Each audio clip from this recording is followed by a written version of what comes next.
Yes बच्चों, देखो आज हम बात करेंगे, सिंपल सा एक वर्ड है जो सबसे ज्यादा आपको परेशान करता है, प्रोराटा। यानी इशू ऑफ शेयर का सबसे पहला पार्ट, जिसका सवाल आपको 100% एग्जाम में मिलने वाला है। इसे कहते हैं प्रोपोर्शनेट अलॉटमेंट। ये प्रोराटा है। प्रोराटा का मतलब होता है प्रोपोर्शनेट अलॉटमेंट। ये पता कब लगता है? ये हमको तब पता लगता है जब कभी भी कंपनी ने जितने शेयर इशू किए हों उससे ज्यादा कंपनी के पास एप्लीकेशंस रिसीव्ड हो जाती हैं। तो जब हमारी लिमिट से ज्यादा एप्लीकेशंस हमें रिसीव्ड हो जाती हैं, तब वो प्रोराटा का सवाल है। अब उसमें प्रोराटा लगेगा कैसे? अगर एक्सेस एप्लीकेशन मनी अलॉटमेंट में एडजस्ट करने के लिए क्वेश्चन में लिखा हुआ है या क्वेश्चन साइलेंट है, मतलब कि हमेशा ओवर सब्सक्रिप्शन का पार्ट है प्रोराटा। और ओवर सब्सक्रिप्शन के साथ हमारे पास तीन बातें होती हैं।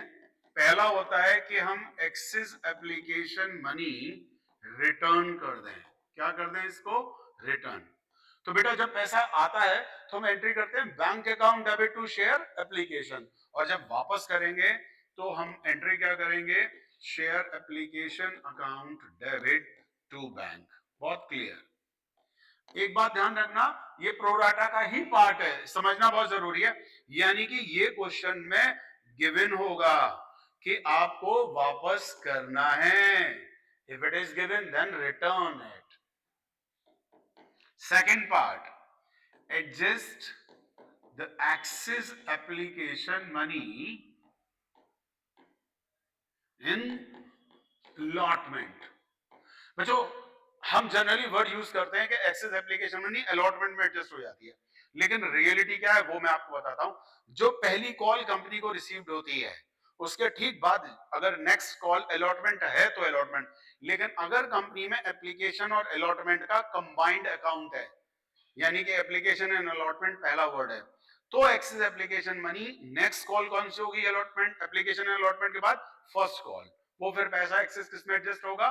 First call. ऐसा एक सवाल किताब में आपको दे रखा है टीएस ग्रेवाल में, बहुत आराम से देखिएगा। मैं आपको क्या बोल रहा हूं कि एप्लीकेशन और अलॉटमेंट का कंबाइंड अकाउंट है, ओवर सब्सक्राइब्ड है। अब एक्सेस एप्लीकेशन मनी कहां एडजस्ट होगी? आपके दिमाग में आएगा सर हमने तो अब तक अलॉटमेंट पढ़ा था। तो लेकिन याद रखिएगा, नेक्स्ट कॉल फर्स्ट कॉल में जो भी पैसा होगा वो एडजस्ट करना पड़ेगा। ठीक? तो अगर हमें application excess application money allotment में एडजस्ट करनी है तो हम एंट्री क्या करेंगे? Share application account debit to share allotment. तो बेटा जितना पैसा रिक्वायर्ड है अलॉटमेंट में वहीं तक एडजस्ट करेंगे। अगला case, if excess application money adjust in allotment and calls. अब क्वेश्चन में लिखा हुआ है कि आपको एक्सेस एप्लीकेशन मनी अलॉटमेंट और कॉल्स में एडजस्ट करनी है, तब उस कंडीशन में आप क्या करेंगे? हमारे को इसे एडजस्ट करना पड़ेगा। देखो बेटा एंट्री क्या करेंगे? Share application account debit to share allotment. Allotment में पहले एडजस्ट होगा, कॉल में बाद में। इसके बाद to share calls in advance. Don't write first call, second call, final call, हमें नहीं पता तो हम उसको क्या बोलेंगे? Calls in advance. और अगर बचा है, if left, then return the money. I said if left, अगर बचा है तो वो पैसा हम वापस कर देंगे। ठीक बेटा? आइए तो बात करते हैं प्रोराटा। देखो मैं एक एग्जांपल ले रहा हूं प्रोराटा का, बड़ा सिंपल सा एग्जांपल है। एक्स लिमिटेड ने 50,000 शेयर इशू किए at the rate of ₹10 each, यानी 10 रुपए वाले एक शेयर, और उस पर application ₹2, allotment 3, first call 2, final call 3 है। सिंपल है, ये शेयर का बाइफर्केशन होगा, 10 रुपए के टुकड़े हो गए अलग अलग। Company receive 1,50,000 applications. अब कंपनी को 1,50,000 एप्लीकेशन आ गई। अब ये क्या हो गया, हमारी लिमिट कितनी थी 50, एप्लीकेशन कितनी आई 150, ओवर सब्सक्रिप्शन आ गया। अभी प्रोराटा वर्ड नहीं है, ये ओवर सब्सक्रिप्शन है। अब क्या करेंगे, x out of these 70,000 applications money return by the company, company ने अब 70,000 एप्लीकेशन वापस कर दिए। तो बेटा 150 में से 70 रिटर्न हो गए, तो हमारे पास कितने बचे 80। अब हमारे पास 80 के लिए वो क्या कहते हैं, remaining application a lot on pro rata basis. ये लाइन लिख सकते हैं, या दूसरी लाइन एक और वो लिख सकते हैं, वो क्या कह सकते हैं इस लाइन की जगह,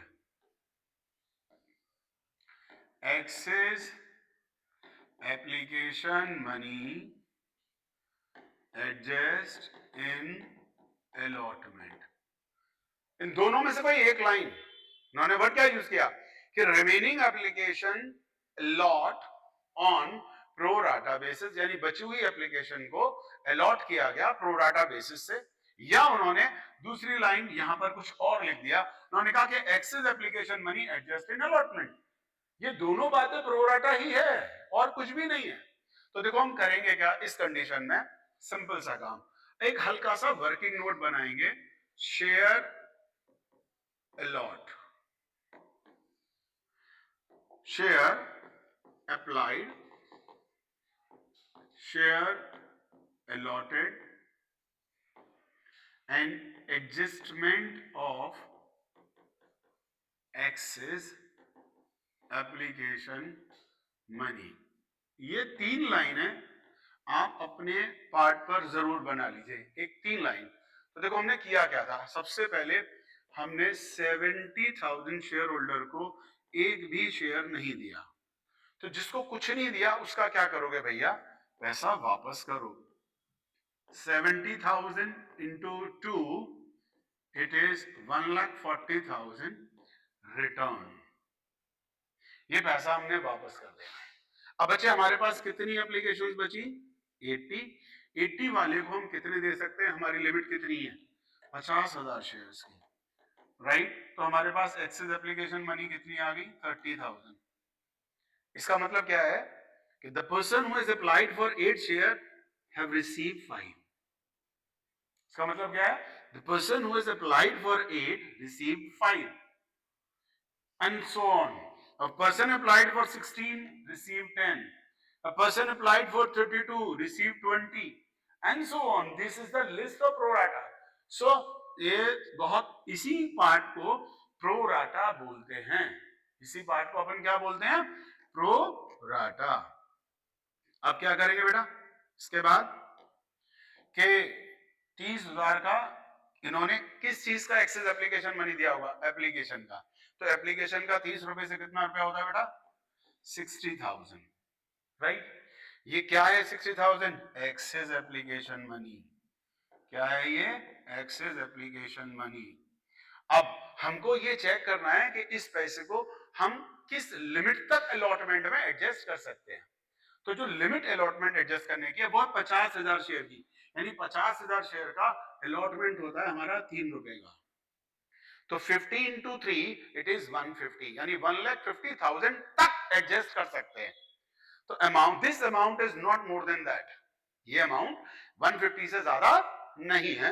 तो बेटा ये पूरे का पूरा पैसा 60,000 क्या हो जाएगा, adjust in allotment, right.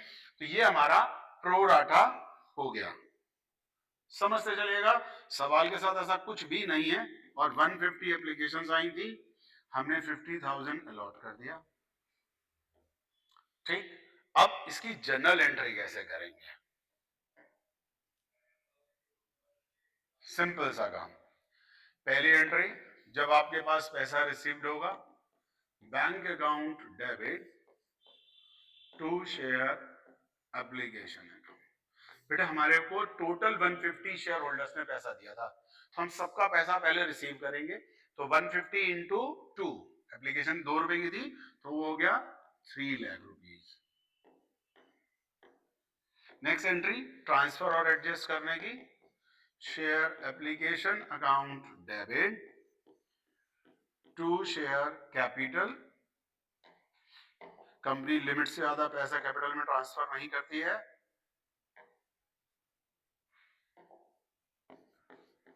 To share allotment, और जिसको वापस कर दिया था ना 70,000 शेयर थे ना जिनको हमने कुछ नहीं दिया था, उनका घर का रास्ता, राइट। तो देखो 140 हमने वापस कर दिया,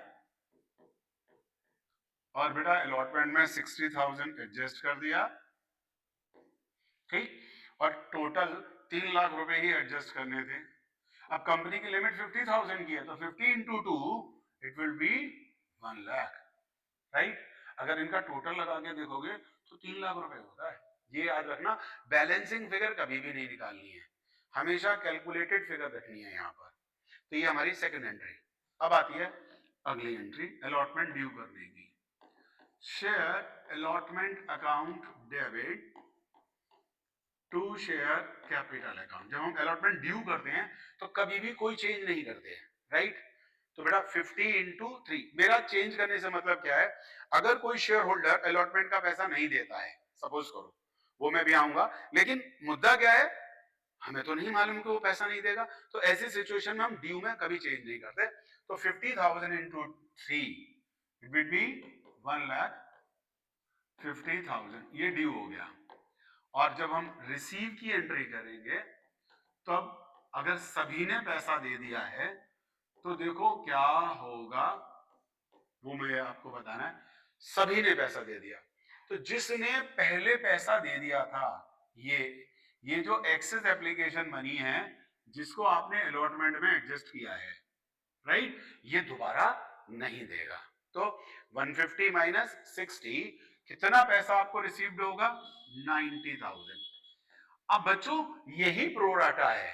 अब मैं यहां पर कंडीशन डाल रहा हूं, वो कंडीशन सुनना। क्या होता है, हम सवाल को जब थोड़ा सा फ्रैक्शन वाइज अलग अलग कर लेते हैं तो हमारे को जरा ज्यादा समझ में आ जाता है। अब मैं यहां कंडीशन डाल रहा हूं, वो कंडीशन सुनना क्या है। इफ रमेश या mister Ramesh holder of 500 share did not pay allotment money and first and final call money also, company forfeit his shares and reissued to Manoj at the rate of ₹8 per share as fully paid up। अब सवाल बदल गया। अब मैंने क्या कहा, अब mister Ramesh कहाँ है, कौन से है मिस्टर रमेश, ये समझिए, ये समझना बहुत जरूरी है। यहां ये जो कैटेगरी है ना, अब रमेश इस कैटेगरी में तो नहीं होंगे जिनको घर वापस भेज दिया गया। मिस्टर रमेश किस कैटेगरी में होंगे, इस कैटेगरी में होंगे। यानी कि रमेश साहब 80,000 और 50,000 दोनों कैटेगरी में है। ये शेयर अलॉटेड है, ये शेयर अप्लाइड है। अब रमेश ने अलॉटमेंट का पैसा नहीं दिया, तो अब आपको क्या करना होगा, मिस्टर रमेश का जो ये प्रोराटा है 8:5, इस हिसाब से आपको मिस्टर रमेश का हिसाब बनाना पड़ेगा। और देखो कैसे बनेगा, बहुत नॉर्मल समझना। अब मैं आपको मिस्टर रमेश की वर्किंग नोट दिखा रहा हूं। यानी कि 50,000 शेयर्स जब मिलते हैं तो कोई व्यक्ति 80,000 के लिए अप्लाई करता है। ये है अलॉट और ये है अप्लाइड, राइट। समझ लेना बहुत अच्छे से, आराम से, कोई बहुत बड़ा बात नहीं है। और हमको मिस्टर रमेश के कौन से शेयर दे रखे हैं? होल्डर ऑफ 500, यानी कि ये शेयर कौन से हैं? अलॉटेड।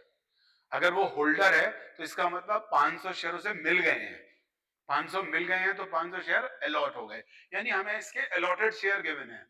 अब जब भी कोई शेयर होल्डर इस तरीके की ओवर सब्सक्रिप्शन कैटेगरी के अंदर हो और अलॉटमेंट का पैसा ना दे, तो ऐसे शेयर होल्डर के अप्लाइड और अलॉटेड दोनों शेयर निकालना जरूरी है।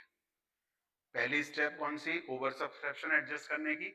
दूसरी स्टेप कौन सी है? जो बंदा पैसा अलॉटमेंट का नहीं दे रहा है उसके अप्लाइड और अलॉटेड दोनों शेयर हमें निकाल लेने हैं। तो देखो कैसे निकलेंगे।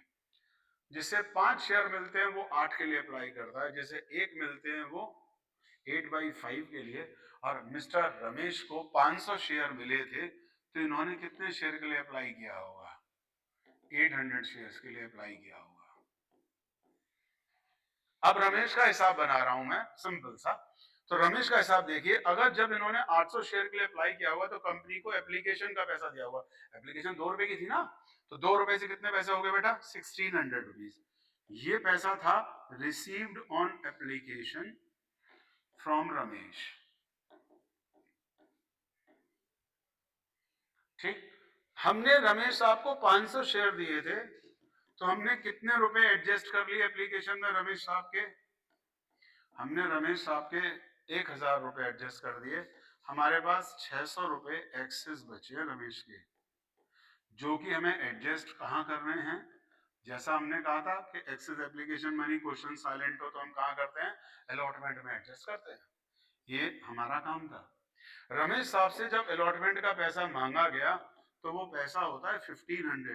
ये पैसा हो गया ड्यू ऑन अलॉटमेंट। कौन सा हो गया ये?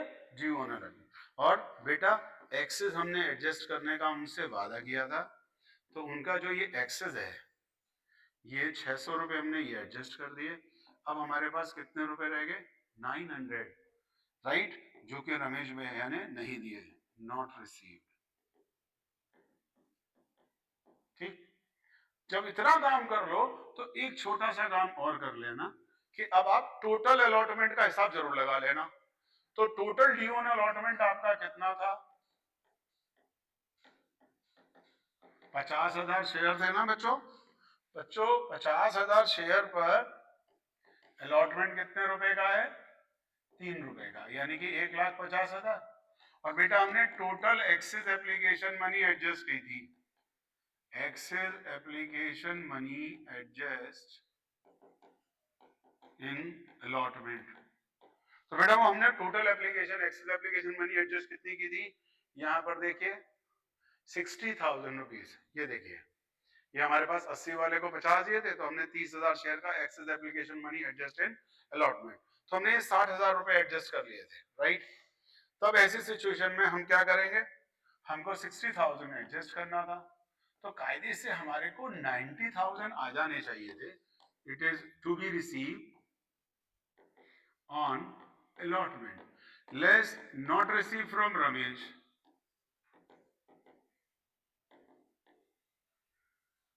अब रमेश भैया से कितने रुपए नहीं आए थे? 900। तो ये 900 और इसमें से माइनस कर दीजिए, तो हमारे पास आए 89,100। It is total amount received on allotment. Simple सा है ये। अब आपकी कुछ एंट्रीज बदल जाएंगी। वो एंट्रीज कौन कौन से बदलेंगी? अब आपकी बैंक की एंट्री बदलेगी। कौन सी होगी? अब bank account debit to share allotment, ये होगी बेटा 89,100 से। ये वर्किंग नोट हमने बना लिया था, ये हमारे इसी काम में आना था, राइट। अब आप फर्स्ट कॉल ड्यू करेंगे, share first call account debit to share capital, due में नो चेंज। मैंने आपको यही बताया था ना, ड्यू में नो चेंज। जब हम फर्स्ट कॉल ड्यू करेंगे तो पूरे 50,000 शेयर से फर्स्ट कॉल 2 रुपए का था, 1 लाख रुपीज।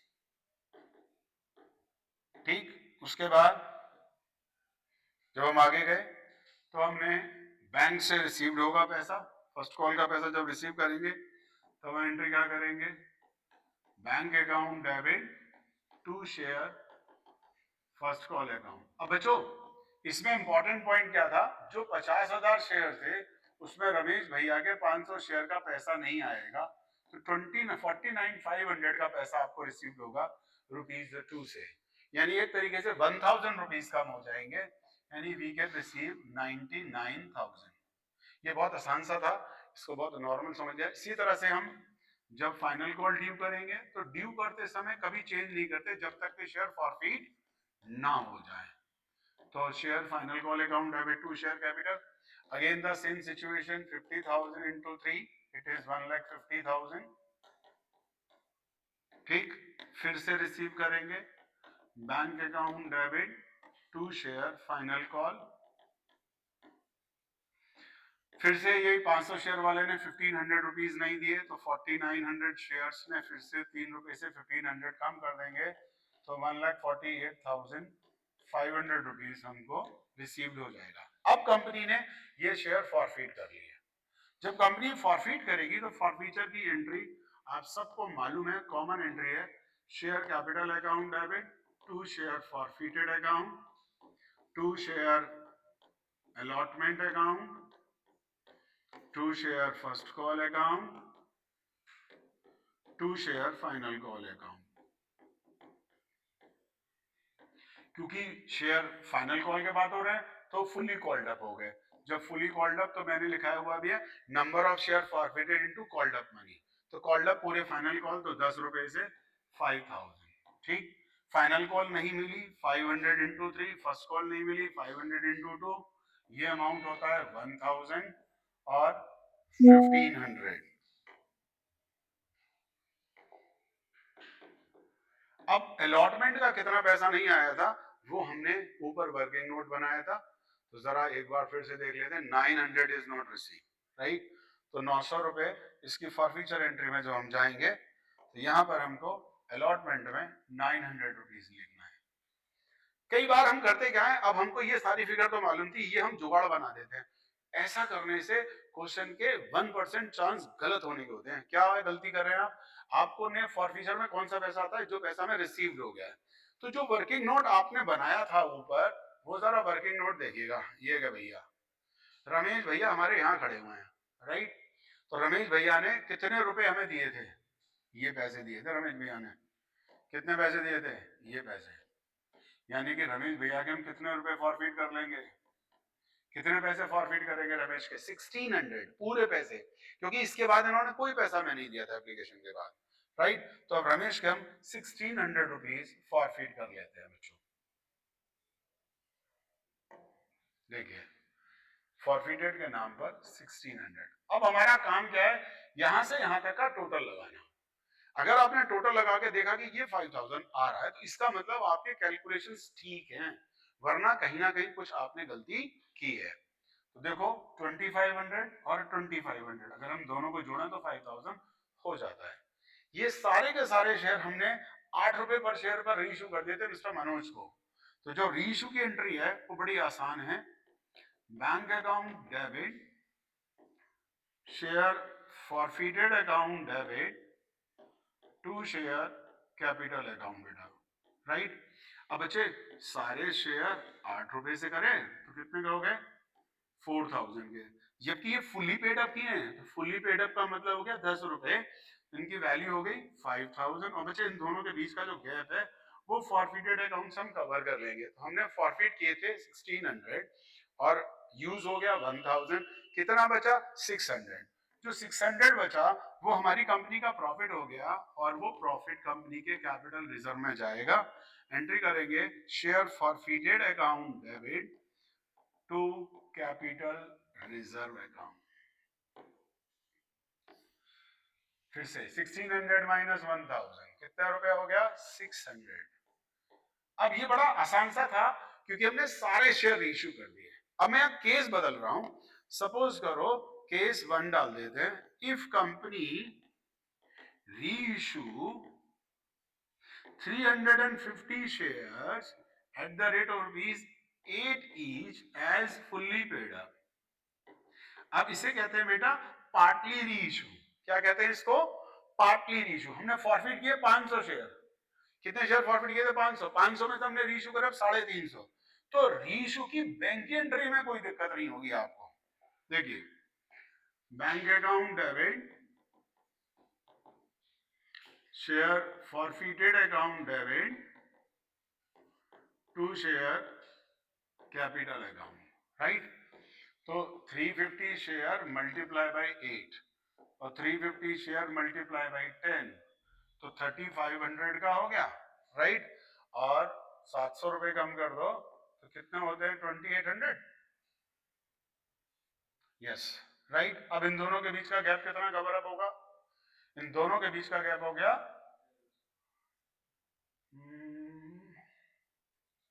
2 700 रुपए का, राइट। कितना कवर अप होगा? 700। अब आप देखो ना, 7 दूनी 14 एक 15, 3500 रुपए हो गए, वन कैरी, ठीक है।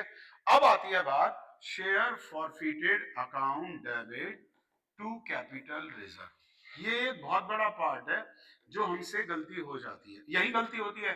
90% क्वेश्चन सही करते हो आप, बस 10% यहां आकर के गलती होती है, क्योंकि यहाँ पर प्रोपोर्शनेट बांटना है। आपने जब शेयर फॉरफिट किए थे बेटा, तो देखो 500 शेयर का जो फॉरफिटेड का अमाउंट था वो 1600 था। कितना था? 1600। अब हमको क्या करना है? छोटा सा एक वर्किंग नोट बनाना है। वो वर्किंग नोट समझिए, 1600 रुपीज आपके 500 शेयर के थे, तो बेटा 350 का कितना होगा?